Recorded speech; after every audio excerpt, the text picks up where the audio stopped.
Здравия желаю, Радий Федорович. Хотели показать технику. Мы в этом году получили по федеральному бюджету, буквально в декабре мы пригнали, вот эта последняя машина, которую мы пригнали. Она может служить при ликвидации последствий чрезвычайных ситуаций, при ураганах или еще при чем-либо.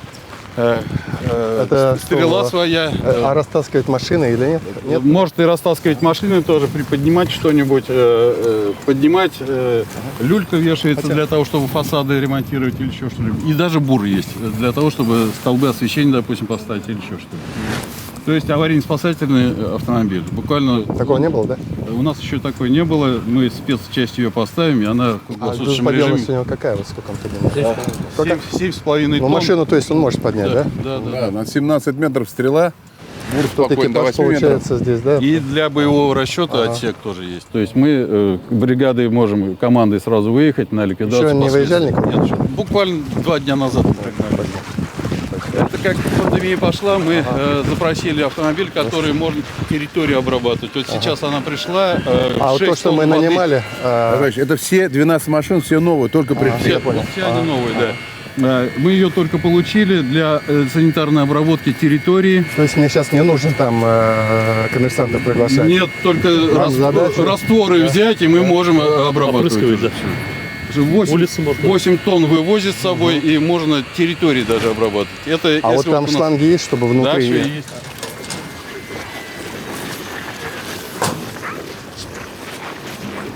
Это различные насадки, выносные насосы, то есть мы можем подавать воду. В том числе мы уже подумали, как по площади можно и тушить пожары тоже.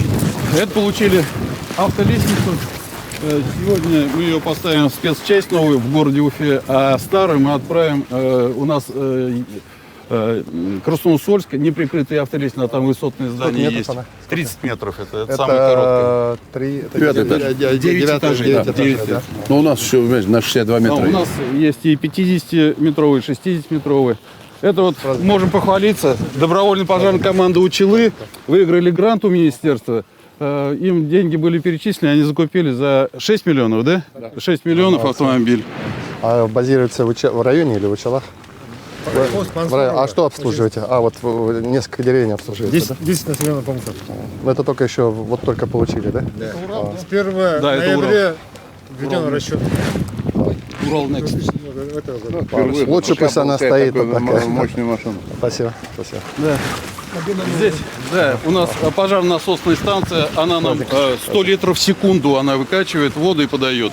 Она работает в паре, вот эти две машины. Это насосная станция, а это рукавный автомобиль. А это подает уже это воду, рукавный автомобиль, большие диаметры.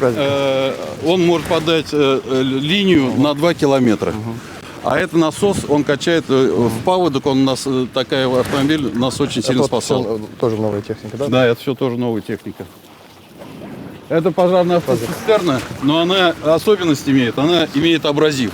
То есть, если дверь закрыта и знаем, что за территорией там опасная среда, сначала пескоструем просверливает отверстие, а потом уже подается в это же отверстие и вода. Сначала вот это все одним стволом, это новая разработка, и вот этот автомобиль к нам пришел сейчас. Первый такой, да? Да, у нас первый такой. Эти все одинаковые автомобили, можно открыть отсеки, открыть отсеки. Это пожарная автоцистерна, 4х4 проходимые достаточно. Но она улучшенная тактика.